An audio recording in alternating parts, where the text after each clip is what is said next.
이 에베소 교인은 바울 사도께서 2차 전도 여행 때에 여기를 방문해가지고 전도해서 예수를 믿는 사람들이 여러 생겨났고 그래서 교회가 탄생하게 되었습니다. 어느 정도 교회가 자리 볼 정도가 되니까 바울이 또 다른 데 가서 전도하려고 에베소 교회를 떠나게 됩니다. 그때 에베소 교인들은 바울을 붙잡고 오래오래 여기 있어달라고 부탁을 했지만 바울 사도는 만일 하나님의 뜻이면 여러분들에게 다시 돌아올 것입니다. 이런 약속을 하고 에베소를 떠나게 되었습니다. 그런데 바울이 에베소 교회를 떠난 뒤에 누가 와서 그 교회를 이끌어내냐 하면은 아볼로라고 하는 분이 에베소 교회에 와가지고 교회를 이끌게 됐습니다. 근데 이 아볼로는 알렉산드리아 출신이라고 사도행전 18장에 소개가 되어 있어요. 이 알렉산드리아는 알렉산더 대왕이 자기를 기념해서 세운 도시로서 아주 문화가 발달하고 학문이 굉장히 발달하고 경제력이 좋았던 그런 좋은 도시입니다. 그러니까 좋은 환경에서 태어난 사람이에요. 그리고 사도행전 18장에 보면은 아볼로는 언변이 좋았다 그랬어요. 하여튼 이 말솜씨가 뛰어나요. 논리적이기도 하고 설득력 있게 유창하게 말을 잘하는 사람이었습니다. 그리고 성경에 능통한 자였다. 성경에 대한 지식이 굉장히 탁월한 그런 분입니다. 이 아볼로는 일찍이 주의 도를 배워가지고 그러니까 신앙의 연조도 깊은 분이시고 그리고 에베소 교회 왔을 때에 열심으로 예수에 관한 것을 자세히 말하며 사람들에게 가르쳤다 이렇게 됐어요. 그러니까 열심도 있어. 게으른 인물이 아니야. 모든 일에 열심히 하시는 분이에요. 이번에 당선된 이재명 대통령도 보니까 열심히 하더라고요. 예? 예. 하여튼 동이 번쩍 서이 번쩍 하면서 열심히 나라를 발전시키려고 노력을 하더라고요. 근데 이 아볼로도 열심을 가진 분이고 그리고 사람들을 가르칠 때는 자세하게 자상하게 세심하게 교인들을 가르치는 그런 분이었습니다. 그래서 사도행전 18장 27절에 보면은 이 아볼로는 믿는 사람들에게 많은 유익을 주었다 그랬어요. 그리고 공중 앞에서 여러 사람들이 모인 곳에서 유대인들과 토론이 벌어지면 절대 지는 일이 없었다고 그랬어요. 네? 항상 토론하면 상대를 압도할 만큼 탁월한 능력을 가진 그런 인물입니다. 그런데 이렇게 아볼로가 언변이 좋고 성경에 능통하고 신앙의 연조도 깊고 열심도 있고 친절하기도 한 그런 목회자지만 이 에베소 교회를 지도하는 동안에 교회가 별로 부흥이 안 됐어요. 교회가 부흥이 안 됐어. 그러던 차에 바울 사도가 3차 전도 여행을 거의 마무리할 때쯤 해서 예루살렘으로 돌아가는 길에 에베소를 들렸습니다. 이 바울은 상당한 기대감을 가졌어요. 에베소가 큰 도시고 또 거주하는 인구도 많으니까 지금쯤은 상당한 교인들이 모여있겠지 이런 기대를 가지고 에베소를 방문했더니 의외로 교인이 12명밖에 안 되는 거예요.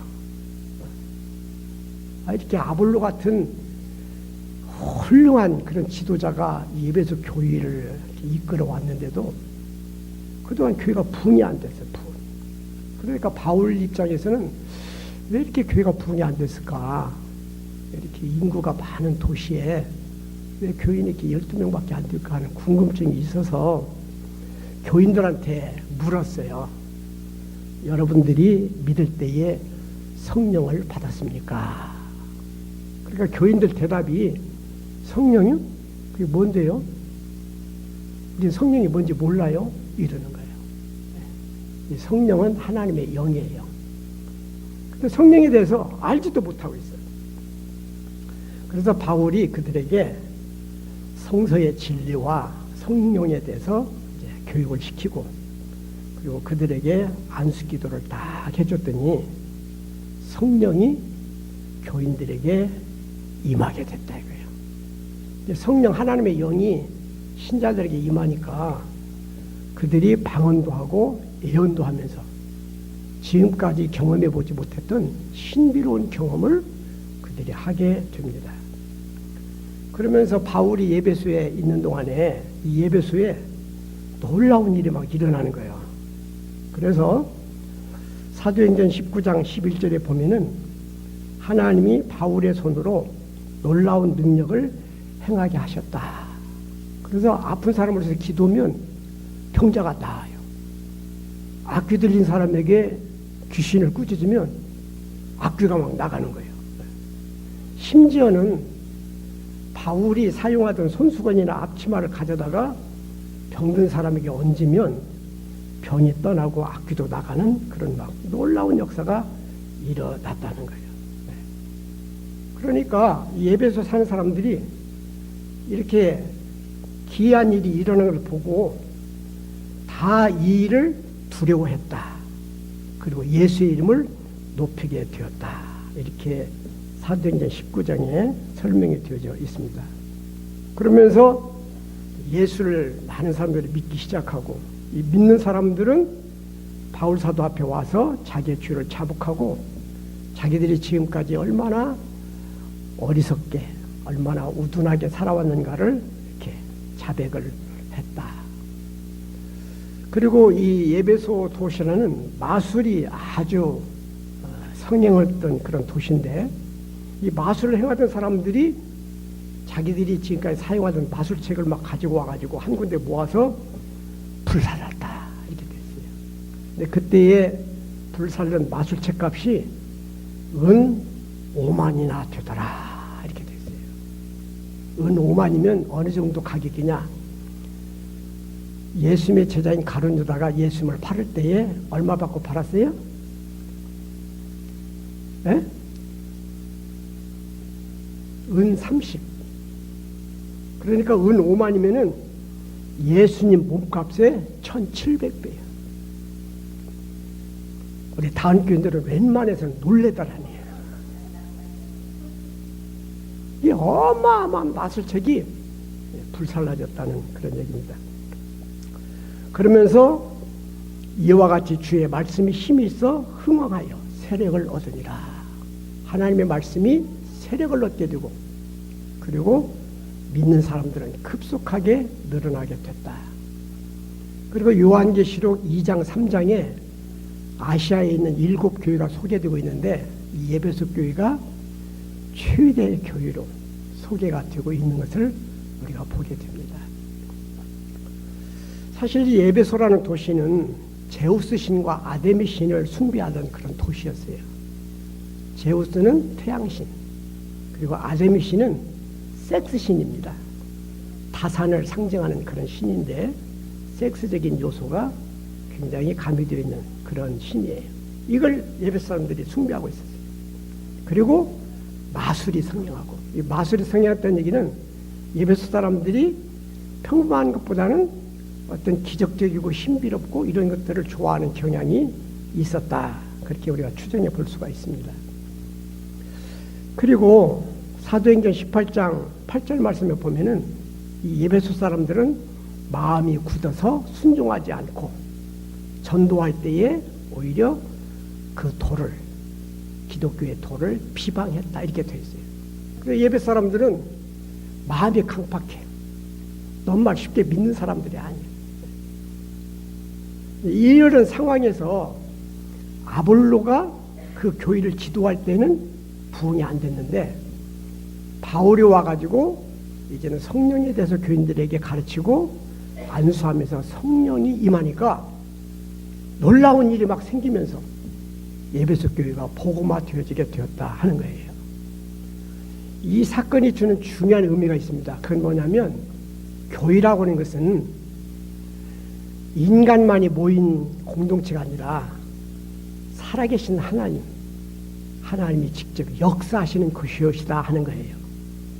그리고 교회가 부흥되는 것도, 사람들의 영혼이 구원받는 것도 인간들의 노력과 실력으로 되는 것이 아니라 하나님의 영인 성령의 역사 가운데서 되어질 수 있다는 것을 우리에게 알려주고 있는 중요한 대목이 되는 것입니다. 할렐루야. 우리 교회는요, 설교를 통해서 어떤 좋은 교훈, 이걸 얻기 위한 목적도 있지만 그보다 더 중요한 것은, 우리가 교회에 나오는 것은 살아계신 하나님, 그 하나님이 지금은 영으로서 우리 가운데 역사하시는데 그 하나님의 역사하심을 친히 체험하는 것이 우리 기독교 신앙의 중요한 내용이 되어지게 되는 것입니다. 그래서 우리 예수님께서 이 세상에 오셨을 때에 제자들에게 내가 가면 성령을 너에게 보내주겠다 이렇게 말씀하셨어요. 성령. 그리고 예수님이 십자가에 달려서 죽으시고 사흘 만에 부활하신 후에 승천하시게 되잖아요. 그 승천할 때에 마지막으로 예수님께서 제자들에게 부탁하신 말씀이 뭐냐면, 너희들은 예루살렘을 떠나지 말고 내게서 들은 바 아버지께서 약속하신 성령을 너희가 기다리라. 요한은 물로 세례를 베풀었지만 너희는 몇 날이 못 되어 성령으로 세례를 받으리라. 그리고 그 성령이 너희에게 임하시면 너희가 권능을 받고, 성령이 임하면 뭘 받고? 권세와 능력을 받고, 하나님의 영이 임하면 너희가 권세와 능력을 받게 되고, 그 권세와 능력을 너희가 받았을 때에 너희가 나가서 예루살렘과 유다와 사마리아 땅끝까지 이르러서 내 증인이 되리라 그랬어요. 되어라가 아니에요.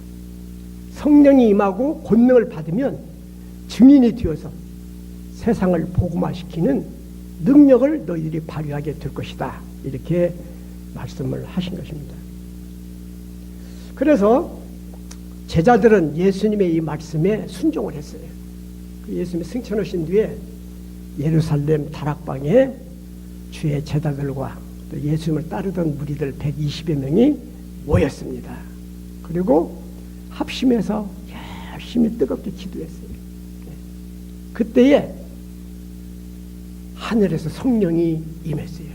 강한 바람 같은 소리가 나고 불의 화 같은 것이 막 번쩍이면서 거기에 모였던 사람들에게 성령이 임했는데, 성령 맡았던 사람들이 방언을 하게 되고 애언을 하게 되고, 그 중에서 특별히 베드로는 능력을 받았어요. 그래가지고 성령의 능력을 가지고 광장에 나가서 사람들에게 설교할 때에 3,000명이 회개하면서 세례받는 역사가 일어났습니다. 할렐루야. 베드로는 어떤 사람이에요? 어부예요. 그 당시에 어부들은 천한 직업에 속해요. 배우지도 못한 사람이에요. 그런데 배우지도 못하고 신분도 천했던 이 베드로가 사실은 성령 받기 전에는 참 추한 모습을 여러 번 보였어요. 에? 그래서 막 칼을 휘둘러서 제사장의 종에 막 귀때기도 잘라고 말이죠. 예수님 붙잡힐 때는 막 도망쳐버리고, 예수님 신문 받을 때는 나 예수 모른다고 부인도 하고, 이런 그 추한 모습을 많이 보였었는데 하나님의 영이 그에게 임하고 난 다음에는 완전히 변했어요. 설교에서 3,000명이 회개하는 역사가 일어났다니까요. 그리고 기도하기 위해서 성전에 들어가는데 성전 문 앞에서 안진뱅이가 한 푼 줍시오 하고 구걸하고 있어요. 그러니까 베드로가 그 구걸하는 거지를 향해서 너에게 금이나 은은 줄 것이 없지만 내게 있는 것으로 네게 주느니 나사렛 예수 이름으로 일어나 걸어라. 그때 안진뱅이가 벌떡 일어나가지고 걷고 뛴 기적이 일어났어요. 할렐루야. 그래가지고 많은 사람들이 막 예수를 믿어. 그러니까 유대계 지도자들이 저것들 가만 놔두면 안 되겠다. 우리 유대교 신자들 다 기독교인 되겠다. 이런 위기감을 느껴가지고 베드로와 요한을 잡아다가 신문을 합니다. 다시는 예수의 옛자도 끄집어내지 말아라. 다시 예수의 이름을 너희들이 말하면 죽여. 그때 베드로가 말이죠. 예전에는 예수님 붙잡힐 때에 겁먹고 도망쳤던 베드로인데 성령의 충만함을 입었더니 베드로는 우리가 하나님 말씀 듣는 것과 사람의 말 듣는 것 어떤 것이 옳으냐? 우리는 보고 들은 것을 말하지 아니할 수가 없노라. 그래요. 놀랍잖아요. 이게 바로 하나님의 영의 역사예요. 역사. 네? 우리 초대교인은 7명의 집사를 뽑습니다. 그 중에 한 분이 빌립이라고 하는 분인데 이 빌립이 전도하고 싶어서 막 견딜 수가 없어요. 그 어디 가서 전도할까 하는데 성령께서 이 빌립에게 너 예루살렘에서 가사로 가는 길로 내려가라 그래요. 근데 성경에 보면은 예루살렘에서 가사로 가는 길은 광야길이라 그랬어요. 전도하려면 사람이 많은 곳으로 가라고 해야 될 거 아니요. 근데 사람도 없는 광야길로 가서 전도하라는 거예요. 그러나 빌립은 순종하고 광야로 가요. 그때에 아무도 없지만 그 광야에 마차가 한 대 세워져 있는 걸 보았어요. 성령께서 가까이 다가가라 그래요. 가까이 다가갔더니 에티오피아의 사신이 이스라엘에 왔다가 성경책을 선물로 받아가지고 지그 나라로 돌아가는데 마차에 앉아가지고 성경을 읽고 있네. 그래서 빌립이 다가가가지고 이렇게 보니까 이사야서 53장을 읽고 있어요. 거기 책의 내용이 뭔지 아십니까? 했더니 뭐 아무 뜻인지 모르겠네. 그래요. 그 이사야서 53장에 나오는 고난받는 종이 얼마 전에 십자가에 죽으신 예수님이라는 것을 가르쳐주고 그 예수님이 우리들을 구원하기 위해서 우리의 죄를 짊어지고 십자가에서 죽으셨던 것이고 그 예수를 믿으면 죄산받고 구원을 받아서 영원한 생명을 얻게 된다는 걸 가르쳐줘요. 그랬더니 이 내시가요, 이 사신이 그 말에 은혜를 받아가지고 나 세례받고 싶다고 그래가지고 세례를 받고 돌아가서 저 아프리카 대륙에 최초로 기독교의 국가가 이루어지게 되어지는 것입니다. 할렐루야. 이렇게 우리 성경에 보게 되어지면 성령의 역사를 통해서 교회는 성장해 가게 되는 거예요. 여러분, 교회는요 사람들의 노력으로 부흥되고 또한 여러 가지 프로그램으로 부흥되는 것이 아니라 그런 것도 필요하죠. 필요 없는 건 아니야. 인간의 노력은 어디나 다 필요한 거예요. 그러나 더욱 중요한 것은 하나님의 영이 역사를 해야 돼요. 하나님의 영이 성령이 내게 전도할 마음을 불어도 줘야 전도하고 싶은 것이고 그 하나님의 영이 전도할 대상자의 마음을 감동해 주시고 움직여 주셔야 그가 주님 앞으로 찾아 나오게 되어지는 것입니다. 사실은 내가 전도했어도 내가 한 것이 아니라 내가 전도하는 과정 속에서 성령의 도우심과 성령의 역사심이 계셨던 거예요. 믿으시면 아멘. 아멘. 믿으시면 아멘. 아멘. 저는요 어떤 때에 내가 설교를 좀 잘해야지 그래가지고 준비를 막 많이 합니다. 여기저기 자료를 뒤져가지고 자료도 많이 수집하고요. 그걸 막 논리적으로 막 잘 엮어가지고 원고를 만들고 그래가지고 야 오늘은 내가 이렇게 정성을 들여서 준비했으니까 교인들이 은혜를 충만히 받겠지 그러는데 설교는 죽 써가지고 교인들이 내 줘라 뜻도 아니야. 근데 어떤 때는요 막 바쁜 일이 생겨가지고 설교 준비를 제대로 못할 때가 있어요. 그럴 때는 무슨 설교를 해야 되나 내가 설교를 갖다가 20분 30분 동안 제대로 할까 막 걱정입니다.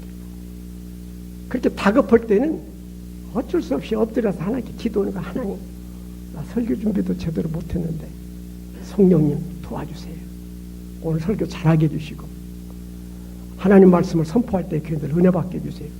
정말 내 능력 내 준비 이런 걸 다 포기하고 오직 하나님을 의지하면서 하나님께 맡기고 간절히 기도하면 그때는 준비는 별로 못했는데 예배 끝나고 갈 때 교인들이 목사님 오늘 은혜 많이 받았죠. 그러네.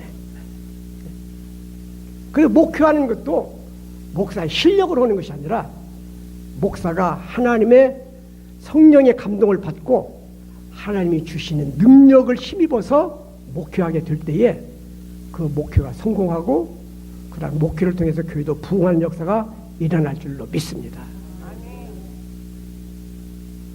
그래서 성령을 받아야 돼요. 교회 안에는 성령이 역사해야 돼요. 하나님의 영이 역사를 해주셔야 돼요. 저는 목회하는 동안에 많은 기적을 체험했어요. 병원에서는 도저히 고칠 수 없다고 하는 병자들도 하나님께 매달려서 뜨겁게 기도하는 가운데 불치병이 고침받고 생명을 얻는 역사도 일어났고요. 그렇게 끊으려고 해도 못 끊었던 담배를 기도하는 가운데에 성령의 도우심을 입어서 한순간에 끊는 사람도 보았고요. 성격이 난폭했던 사람도 양처럼 온순해지게 변화되고 거듭나는 그런 기적도 보았는데, 이 모든 것들은 하나님의 영인 성령의 도우심을 통해서, 성령의 역사를 통해서 이루어지는 기적이 되어지게 되는 것입니다.